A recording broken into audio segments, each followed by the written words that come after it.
Train the muscles, not the joints.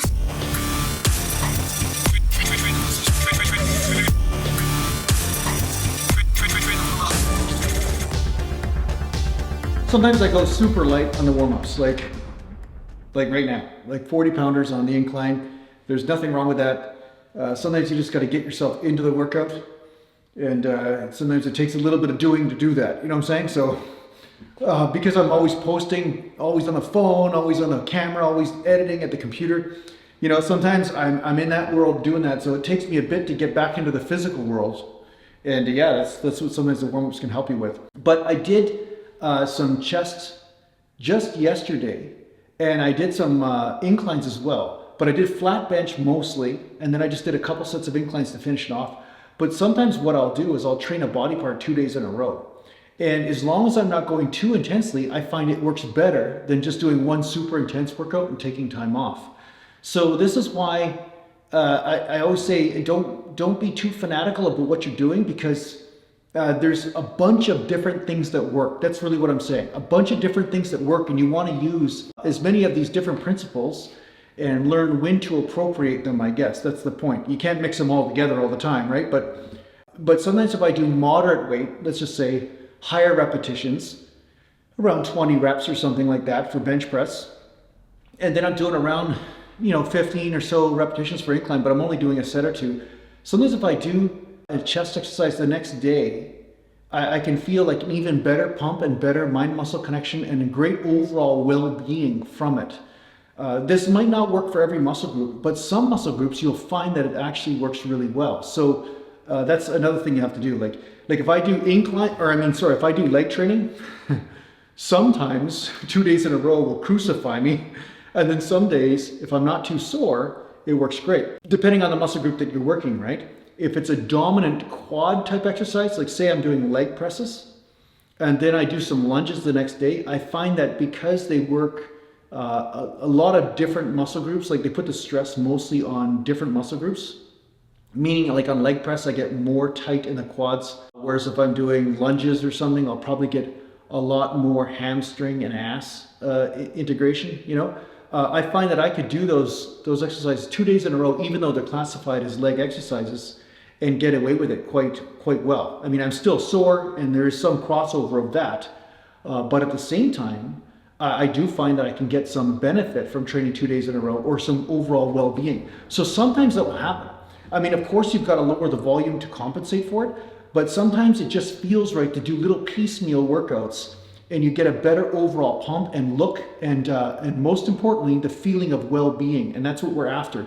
Having muscles is great, but really what you're after is that feeling of that pumpy and lumpy feeling, right? That well-being. And if you can really kind of learn to surf that and follow that, I think that you're better off in the long run. So right now, I'm going to warm up the front delts, just with the 40 pounders here, just easy, get all the cracks out,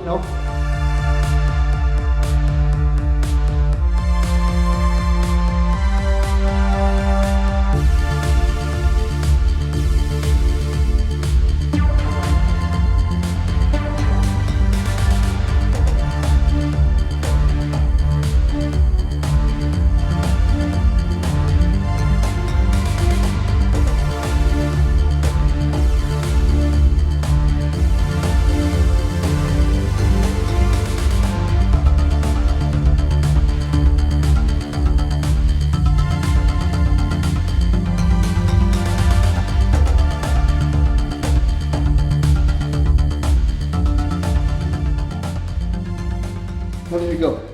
Did a warm up until I feel a bit of a burn in the front delts, or an extreme burn, depending on how tight I feel. Because the most important thing is to get that blood in there, and then once I get that blood in there, then I can start pushing, right? So whenever you're warming up, don't be afraid of the burn. If you get a bit of a burn in the muscle, that's totally okay. That actually helps prime the pump, get that blood in there, and then you can start being more aggressive, right?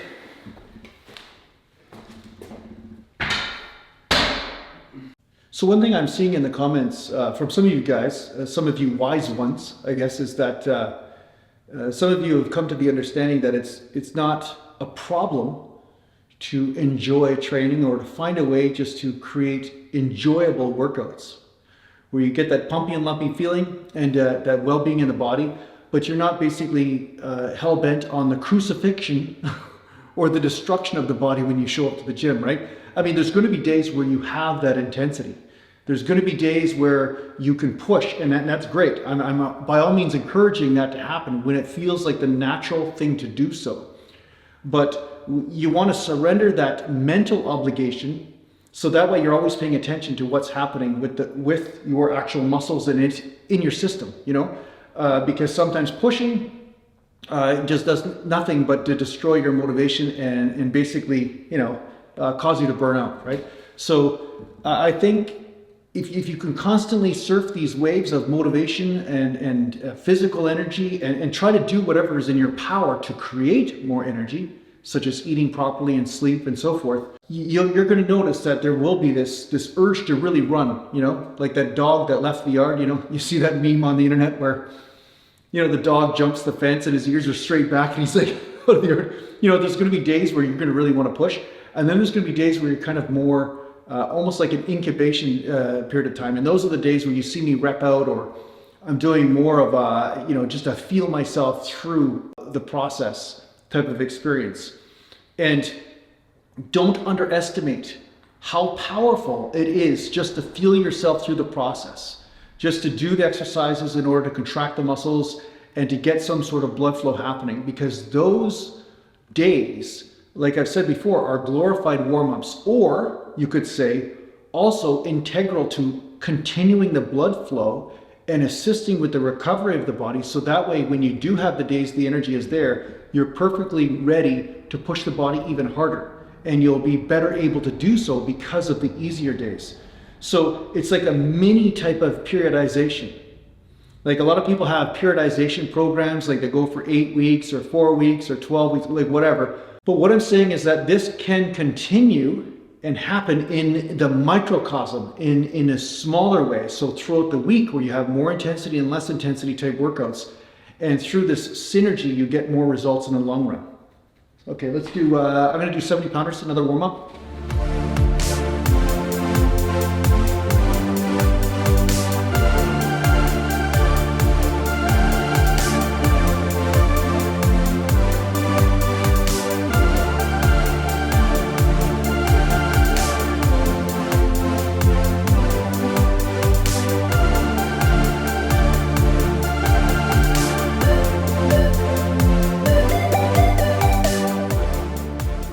See, now because I did inclines yesterday and flat bench, I feel like stronger today for some reason. So that's the weird thing, right?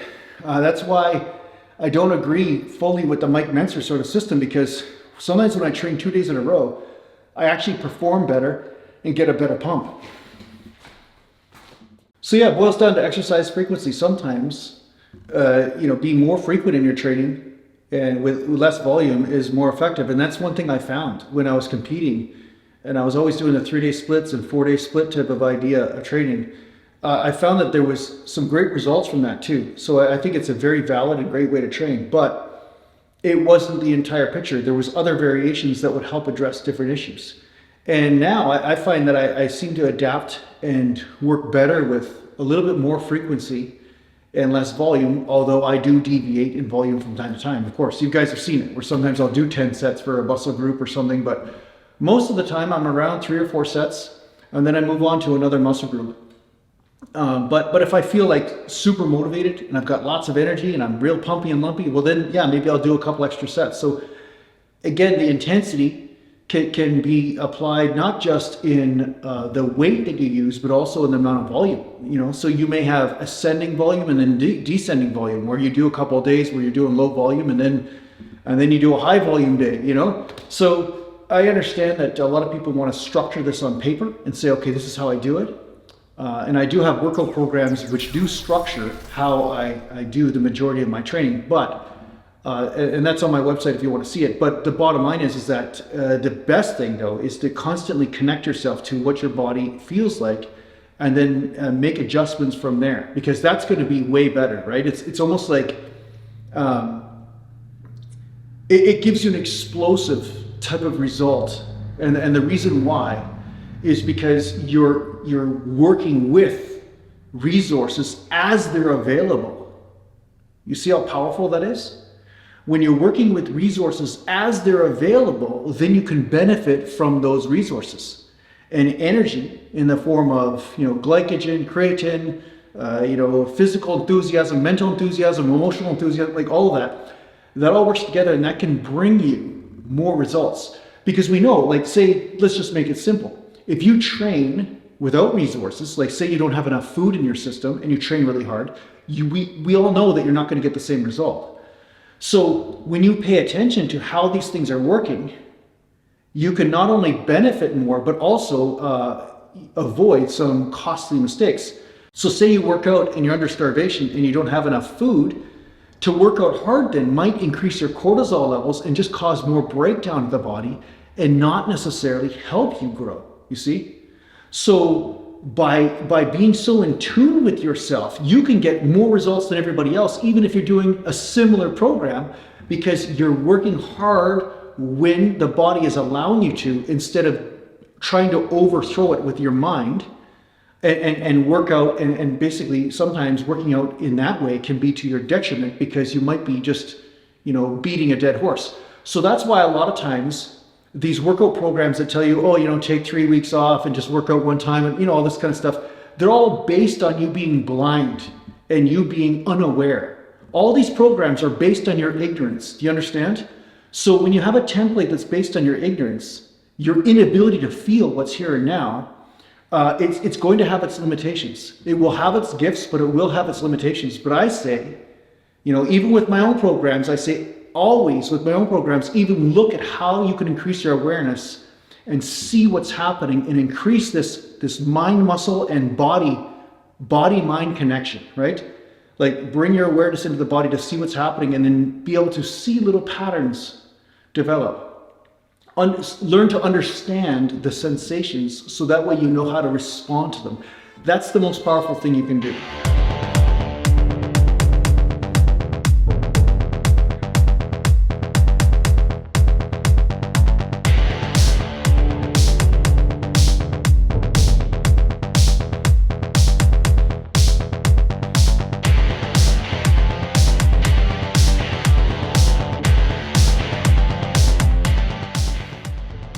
Stronger today. See? Stronger. Here's something extremely profound that I want you to embrace. Or at least maybe it will help you to embrace, okay? And that is that your own limitations will teach you the truth.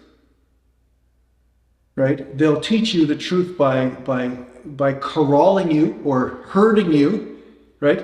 Not hurting, but herding, like cow or cattle, right? Herding you into the place that is correct for you.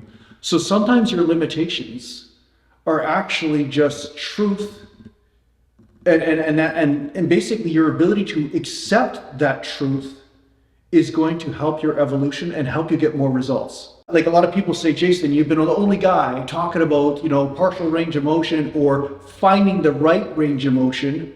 And the fact that range of motion around the joint is not the same as range of motion around certain muscle groups, right? There's a point of diminishing return of the muscles to be able to stabilize and protect the joint properly through certain ranges of motion as opposed to others. And some people say that I'm the only person talking about that. Well, the reason why was because I realized this truth a long time ago, but nobody ever said anything to me about how it's wrong until I got on social media. Once I got onto YouTube and started making videos, then all of a sudden, all the armchair experts, or the people that sat on their couch, and just were on these internet bulletin boards and different types of chats and stuff, and of course YouTube videos and Instagram as well, all those people started coming out and saying, no, this is the truth because this one guy said it. Well, I'm going to tell you right now that a lot of those guys, if not most of them, are wrong, and I'm the one that's right. I'm going to tell you right now. Because some people always think that they think that they're smart by saying, this doctor enters the chat, or this guy. It's like, no, most of these people have not understood or realized the truth like I have. I know it sounds very arrogant, but it's not, because I know through my own experimentation what has worked for my body and what hasn't. And if something doesn't work, I just don't do it. If something destroys my joints, then why would I do it? So what I'm going to say is that there's also this wisdom in you. You have to basically embrace this, stand up for it, follow it, and see where your body is taking you, what it's trying to teach you. I think you're way better off on the natural bodybuilding path doing that than you are just trying to constantly be like some idiot on the internet that's trying to sell you a program or sell you some sort of special type of training that only they, only they have discovered, and then they have this one study to back it up or something. And, in the end, you are an individual, you have your own specific expression, and there's going to be certain things that apply from what I'm saying to you and certain things that may not. And I'm saying you deserve to discover what that is. That's it. I'm not trying to be a jerk or anything. I'm just saying, like, I'm trying to free you. I'm not trying to constrain you here, So if full range of motion around certain things work for you, do it 100%. If they don't, then that's not the right thing for you. And your full range of motion in certain exercises might be different. That's it. I'm just saying, embrace that. It is a real phenomenon. And it's a crazy that I've been arguing about this for over 10 years, and I still have to argue about it every day. So, yeah, sometimes, it's like Stockholm Syndrome. Sometimes people who have been in a prison for a long time, they're almost angry at you when you release them, So,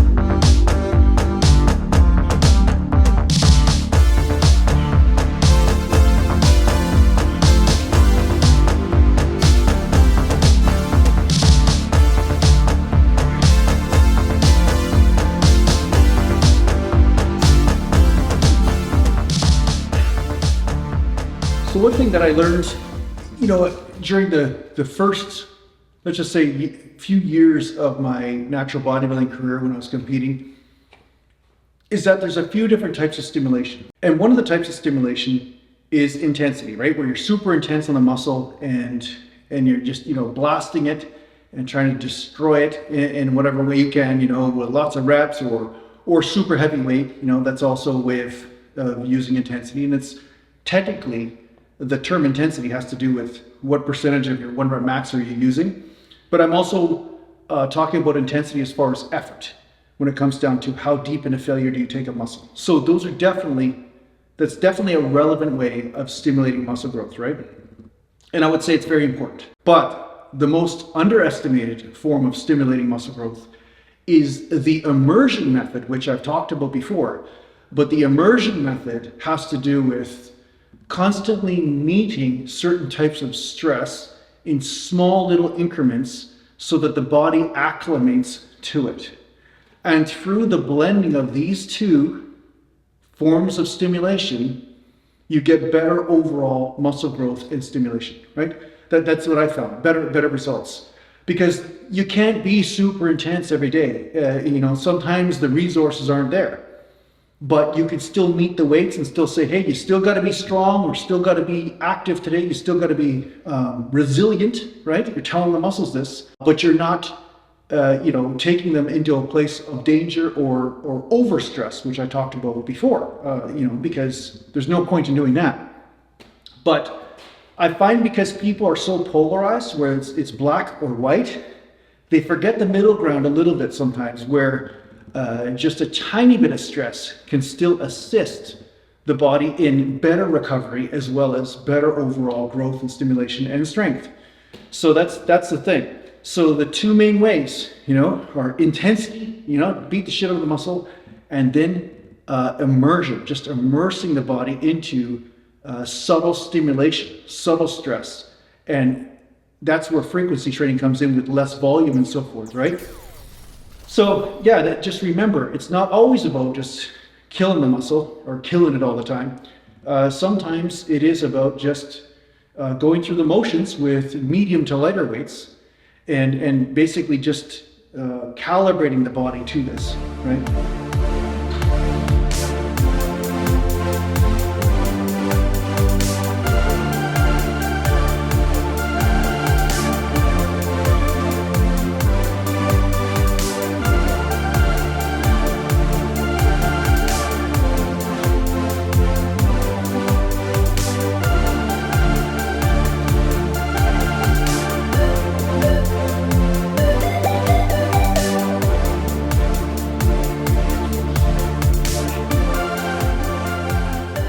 So from extreme stimulation to moderate calibration, you know, play around with these things, you know, see how they relate to you and your training. So that's what I'm going to say today. Thanks a lot for watching.